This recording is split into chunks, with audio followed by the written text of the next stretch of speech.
Alors, bonjour à toutes et à tous. D'abord, je remercie les collègues de l'invitation qui m'a été faite de partager avec vous l'état de la situation telle qu'elle se présente ici au Québec. Alors, le 23 mars dernier, le premier ministre du Québec a annoncé, face à la pandémie de la COVID-19, qu'il mettait le Québec sur pause pour 3 semaines, pause qui depuis a été reconduite jusqu'au 4 mai. Suite à cette annonce, évidemment, un nombre inédit de personnes ont perdu leurs emplois. D'autres personnes travaillant dans des secteurs désormais considérés comme étant essentiels, comme le secteur de la santé, mais aussi les supermarchés, les pharmacies, les différents services de livraison, sont désormais appelés à travailler de très longues heures et dans des conditions parfois susceptibles de mettre en péril leur santé en raison de contacts possibles avec des personnes infectées par le coronavirus. Par ailleurs, un nombre important de personnes salariées ont été précipitées dans le télétravail, causant un probable brouillage des temps sociaux. Alors, en réponse à la pandémie de la COVID-19 et à ses conséquences, les gouvernements provinciaux et le gouvernement fédéral au Canada ont adopté une série de mesures tout à fait sans précédent. Alors, simplement pour les auditeurs, auditrices à l'étranger, il importe de souligner que le Canada est une fédération et qu'on y retrouve deux paliers d'autorité politique distincts, le Parlement central, le Parlement fédéral, et les 13 assemblées législatives provinciales et territoriales. Au fil du temps, les tribunaux canadiens ont reconnu que les relations de travail sont présumées relever de la compétence des provinces et des territoires. Et donc, la compétence fédérale, la compétence du Parlement fédéral, s'applique uniquement par voie d'exception dans des secteurs d'activité très précis.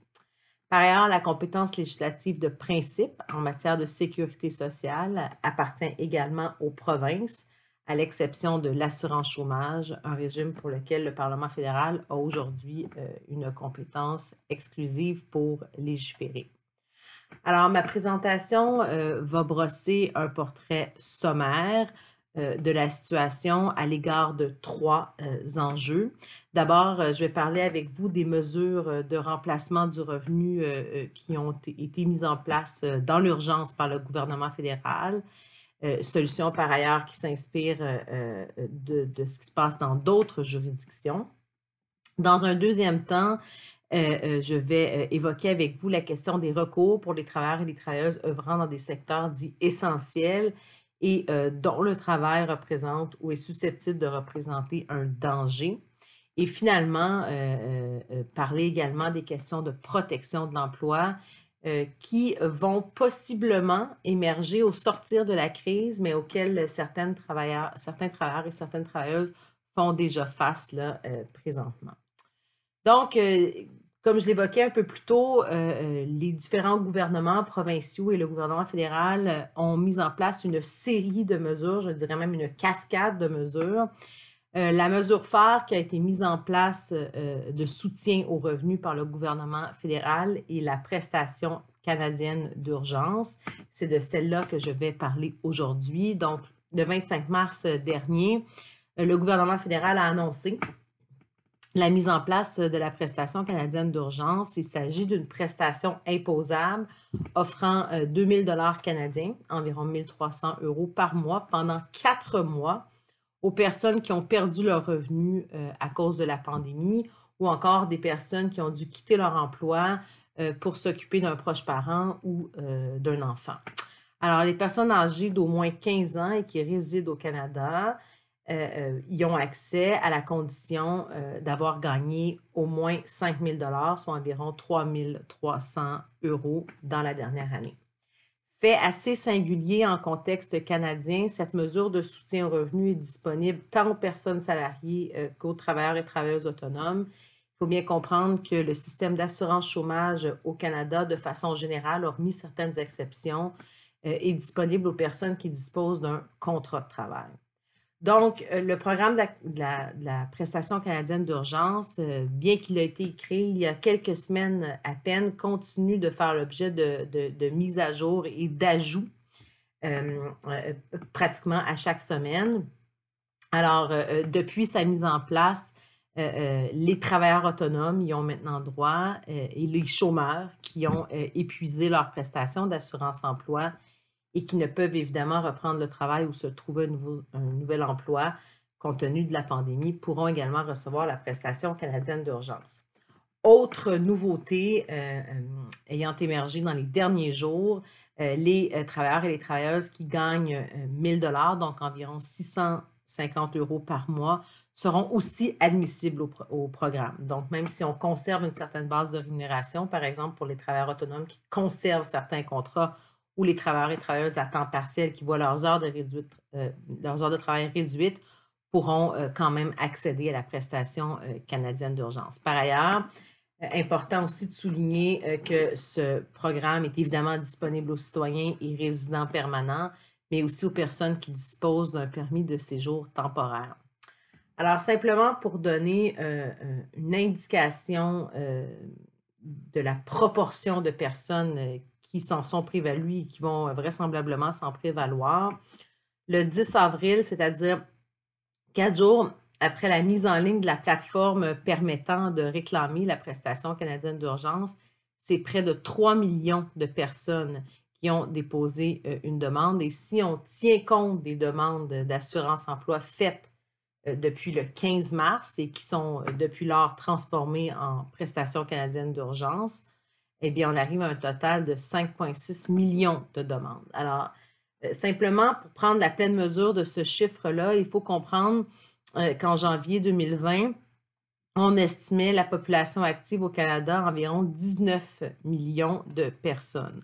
Donc, au prorata, c'est un nombre extrêmement important de personnes qui se sont prévalues de la prestation canadienne d'urgence. Certains ont évoqué la lourdeur administrative, le caractère bureaucratique associé à la mise en œuvre de cette mesure-là et ont souligné qu'il aurait probablement été plus simple et moins lourd, moins complexe à administrer d'envisager un programme ponctuel de revenus universel garanti. Quoi qu'il en soit, le design de cette politique publique vise évidemment à répondre de façon rapide au repli de l'emploi qui est causé par le confinement, par les mesures qui ont été prises pour répondre à la crise sanitaire. Cette mesure de prestation canadienne d'urgence a été qualifiée par un observateur ici au Canada d'un revenu universel pandémique. Mais il y a sans doute lieu de se poser la question, qu'adviendra-t-il lorsque le plus fort de la crise sanitaire sera terminé? Évidemment, plusieurs projections laissent entrevoir une importante flambée du taux de chômage dans les prochains mois, voire même les prochaines années.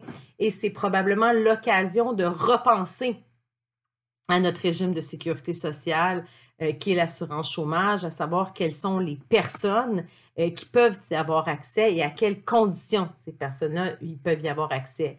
Donc, la question étant, est-ce que le contexte post-pandémie, ou en tout cas au sortir du plus fort de la crise, est-ce qu'il n'y aura pas lieu, et de façon assez rapide, de repenser à ce régime de sécurité sociale qui est l'assurance chômage pour éviter évidemment qu'un nombre trop important de personnes soient laissées pour compte et sans protection adéquate sur le plan du revenu. Le deuxième élément dont je voulais discuter aujourd'hui, c'est évidemment ce droit de refus pouvant être exercé par les travailleuses et les travailleurs qui estiment qu'il y a un danger dans l'exercice de leur travail. Donc, important de souligner qui sont ces travailleuses, qui sont ces travailleurs. D'abord, d'un point de vue des secteurs d'activité, l'Agence américaine se chargeant des enjeux de santé et sécurité du travail ont identifié différents secteurs qui présentent le plus de risques face à la pandémie de la COVID-19. Évidemment, sans grande surprise, le secteur de la santé et des services sociaux, les services aériens, les services funéraires, les services de gestion de matières résiduelles, les emplois impliquant des déplacements, camionnage, livraison et évidemment le commerce de détail, on peut ajouter à cette liste-là, et le transport des personnes, autobus et taxis. Par ailleurs, basé sur des épidémies et des crises économiques passées, l'Organisation internationale du travail rapporte que ce sont les femmes qui sont généralement les plus représentées dans les secteurs à risque, comme le secteur des services, évidemment le commerce de détail et plusieurs emplois dans le secteur de la santé et des services sociaux sont pourvus par des femmes. Important également de le souligner.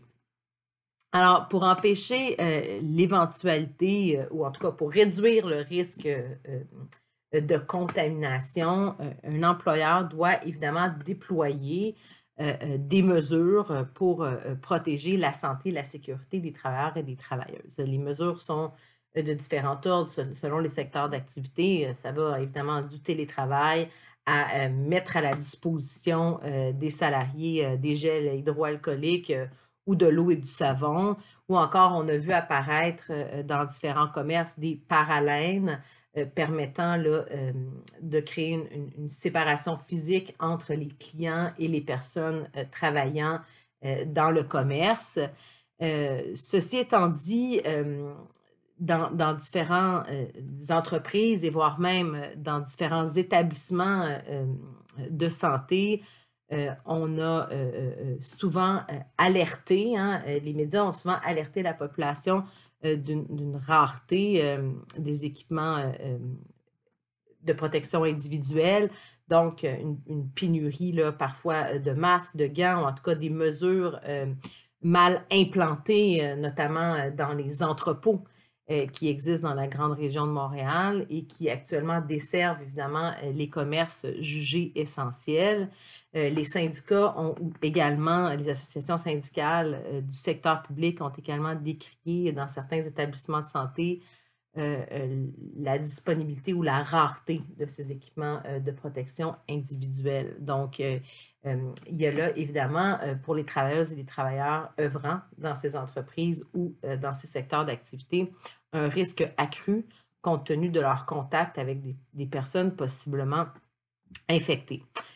Au Québec, la loi sur la santé et la sécurité du travail prévoit explicitement qu'un travailleur a le droit de refuser d'exécuter un travail s'il a des motifs raisonnables de croire que l'exécution de ce travail l'expose à un danger pour sa santé, sa sécurité ou son intégrité physique. Évidemment, important de souligner ici qu'on parle de danger et non de risque. Donc, le danger, évidemment, renvoie à une menace plus réelle et directe, alors que le risque évoque plutôt une éventualité qui peut être relativement incertaine. Important aussi de souligner que le droit de refus s'applique uniquement aux travailleurs au sens de la loi sur la santé, la loi sur la santé et de la sécurité du travail. Travailleurs qui sont définis comme étant des personnes qui exécutent en vertu d'un contrat de travail ou d'un contrat d'apprentissage, même sans rémunération, un travail pour un employeur. Donc, évidemment, de facto, sont exclus là, les gérants, surintendants, contremaîtres, représentants de l'employeur, mais aussi les travailleurs et travailleuses autonomes. Ce droit de refus, évidemment, s'exerce dans des circonstances bien précises. Il faut que la personne ait des motifs raisonnables de croire que l'exécution du travail l'expose à un danger pour sa santé, sa sécurité du travail. Donc, oui, il y a possibilité pour un travailleur ou une travailleuse de refuser de travailler, mais un travailleur ou une travailleuse peut aussi déposer ou dénoncer confidentiellement, de façon anonyme, auprès de l'organisme administratif au Québec en charge de la mise en œuvre de la loi sur la santé et sécurité du travail. Il s'agit de la Commission des normes de la Commission des normes de l'équité, de la santé et de la sécurité du travail. À ce moment-là, une plainte confidentielle peut être faite et la Commission des normes d'équité, de la santé et sécurité du travail évaluera les correctifs devant être mis en place pour l'employeur pour contrôler le risque là, ou le danger auquel les travailleurs et travailleuses estiment faire face. Donc, par exemple, on peut parler des mesures d'hygiène qui peuvent être mises en place, de l'organisation du travail pour favoriser la distanciation sociale, d'installation de paralènes ou encore de l'adoption d'une politique sur la présence des travailleurs et des travailleuses qui peuvent présenter des signes d'infection à la COVID. Alors, important aussi de souligner que l'employeur doit informer les travailleurs et les travailleuses, c'est une obligation de l'employeur d'informer sur les risques reliés au travail, donc sans révéler l'identité d'une personne, à moins que ce soit absolument nécessaire. L'employeur doit informer son personnel si une personne qui a été présente dans le milieu du travail est infectée à la COVID-19. Ce droit de refus ne peut pas être exécuté si le refus met en péril la vie, la santé, la sécurité ou l'intégrité d'une autre personne. Évidemment, pour les personnes qui sont régies par un code de déontologie. Alors, on peut penser aux infirmières, par exemple. Il peut y avoir des obligations qui découlent de ce code de déontologie dont il faut tenir compte dans l'exercice du droit de refus. Alors, évidemment, le droit de refus peut être exercé par un travailleur ou une travailleuse, peut aussi faire entrer en scène l'organisme administratif en charge de la mise en œuvre de la loi sur la santé et sécurité du travail, c'est-à-dire la Commission des normes de l'équité de la santé et sécurité du travail. Le 8 avril dernier, dans un grand média québécois, le ministre du Travail soulignait que plusieurs travailleurs avaient exercé un droit de refus, mais qu'apparemment aucune décision sur le bien fondé de ce droit de refus n'avait été rendue.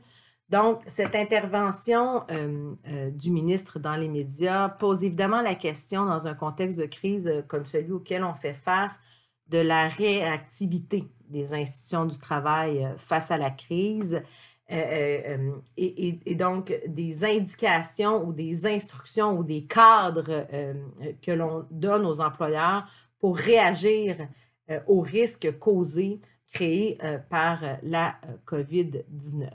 Alors, c'est une question qui se pose avec une immense acuité présentement, mais cette question-là de la réactivité des institutions du travail et finalement du cadre qu'on va imposer aux employeurs pour assurer la santé et la sécurité des travailleurs et des travailleuses va continuer à se poser dans les prochaines semaines et dans les prochains mois, car vraisemblablement, il faudra apprendre à cohabiter avec la COVID-19 tout en assurant au mieux de protéger la santé et la sécurité des travailleurs et des travailleuses qui sont évidemment en première ligne. Le dernier aspect que j'aimerais évoquer avec vous, c'est la question de la protection de l'emploi. Alors, peut-être seulement pour contextualiser ce qui se passe là, ici au Canada, afin de limiter les mises à pied, le gouvernement fédéral a annoncé le 27 mars dernier une subvention salariale de 75 % pour les entreprises admissibles et pour une durée de 3 mois. Donc, cette mesure qui est largement inspirée de ce qui avait déjà été mis en place au Danemark permet aux employeurs de toutes les tailles, de la PME à la grande entreprise, à l'organisme de bienfaisance ou à l'organisme sans but lucratif, de tous les secteurs de l'économie ayant perdu entre 15 et 30 % de leurs revenus par rapport à l'an passé, de se prévaloir de cette subvention salariale. Il n'en demeure pas moins qu'au moment d'annoncer cette mesure, bon nombre d'employeurs avaient cessé, temporairement ou de façon définitive, d'opérer et un nombre important de salariés avaient déjà été mis à pied.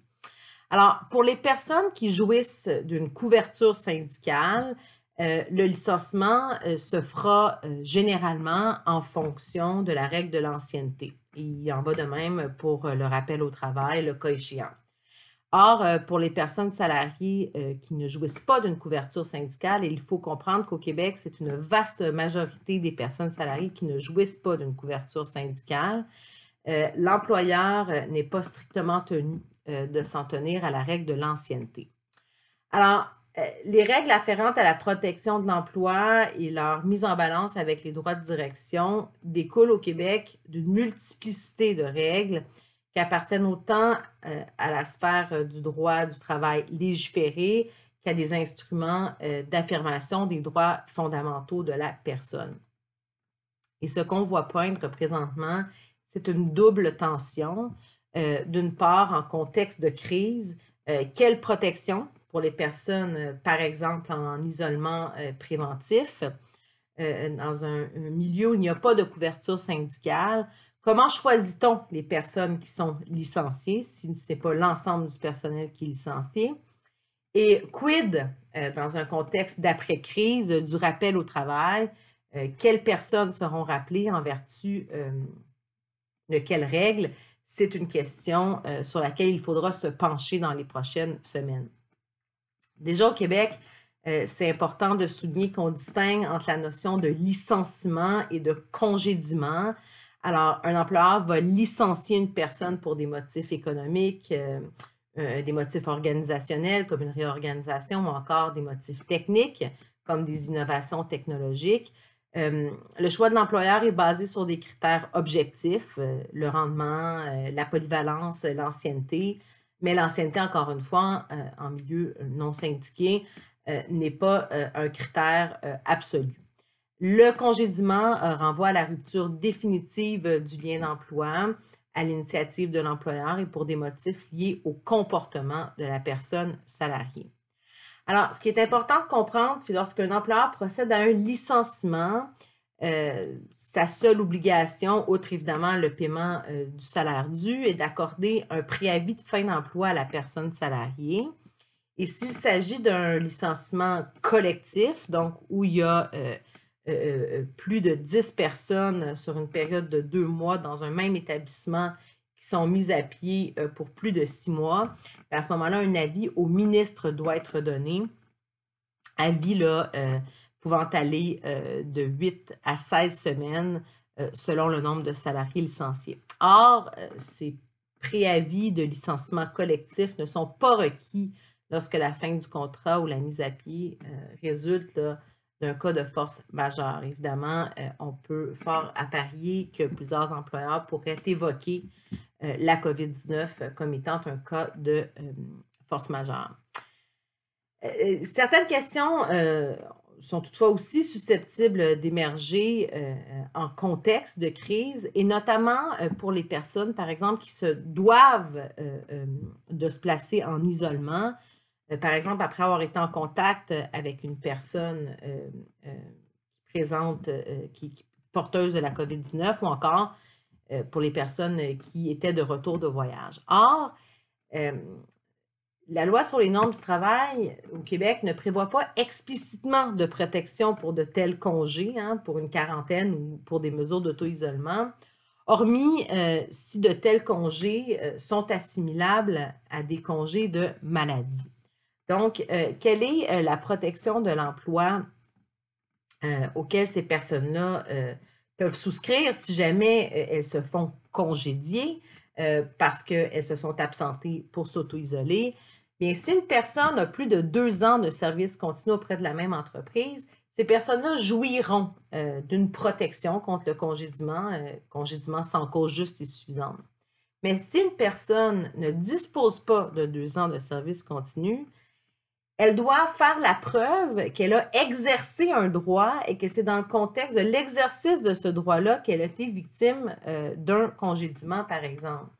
Et là vient tout l'enjeu et la question, à savoir quel est le droit auquel ces personnes-là le droit auquel ils se sont prévalus. Bien, on peut se poser la question à partir du moment où le fait d'être en isolement ou de devoir se mettre en isolement n'est pas un droit explicitement formulé dans la loi sur les normes du travail. Par ailleurs, autre question, autant pendant la crise qu'au sortir de la crise, quand les employeurs procéderont, le cas échéant, à des rappels au travail, pour les personnes qui ne bénéficient pas d'une couverture syndicale, on peut se poser la question à savoir comment les personnes qui sont licenciées ou rappelées au travail seront choisies, en fonction de quelles règles, sachant encore une fois que la règle de l'ancienneté n'a pas une préséance absolue. Bon, il convient de souligner qu'au Québec, la Charte des droits et libertés de la personne dispose d'une préséance quasi constitutionnelle dans la hiérarchie québécoise des sources de droit et que cette charte prévoit que nul ne peut exercer de discrimination, notamment dans la mise à pied, la suspension ou le renvoi d'une personne. Or, les motifs prohibés de discrimination sont la race, la couleur, le sexe, la grossesse, l'orientation sexuelle, l'état civil, l'âge, la religion, les convictions politiques, la langue, l'origine ethnique ou nationale et la condition sociale ou le handicap. Qu'adviendra-t-il, par exemple, si une personne à risque, bon, par exemple étant immunosupprimée compte tenu d'une condition médicale préexistante ou encore les personnes d'un certain âge qui présentent davantage de risques, pourraient ne pas être rappelées pourraient ne pas être rappelées au travail, par exemple, ou encore pourraient devoir exiger de l'employeur des mesures particulières pour éviter de s'exposer à un trop grand risque. Or, est-ce que l'employeur pourrait venir à la conclusion que ces personnes-là ne peuvent pas, par exemple, être rappelées au travail? Bien, à ce moment-là, il faudra réfléchir à l'interaction des protections contre la discrimination pour protéger l'emploi de ces personnes-là. Tous ces développements-là seront à suivre de façon extrêmement étroite dans les prochaines semaines, voire les prochains mois, voire même peut-être les prochaines années. Alors voilà, j'ai tenté de vous donner un portrait des questions actuellement en suspens ici au Québec et je conclurai en soulignant quand même qu'au Québec comme ailleurs, les conséquences de cette pandémie sur l'emploi ne sont pas réparties également et que, bon, tant les mesures pour pallier à ce qui se passe actuellement face à la pandémie sont susceptibles d'amplifier des vulnérabilités qui sont préexistantes sur le marché du travail. Alors, si les personnes qui ont une couverture syndicale bénéficient d'une certaine sécurité d'emploi et sont peut-être plus à même de faire face aux conséquences économiques qui seront engendrées par la pandémie et les conséquences aussi en lien avec leur emploi, bien, on peut penser que les personnes qui ne bénéficient pas d'une couverture syndicale ou qui sont en précarité d'emploi pourraient plus difficilement faire face aux conséquences engendrées par leur perte d'emploi ainsi qu'aux nouveaux risques pour leur santé au travail. Alors, cette question-là devra faire l'objet d'un examen extrêmement minutieux au cours des prochains mois et évidemment en ayant comme boussole les normes juridiques applicables. Alors, je vous remercie de votre attention et à la prochaine.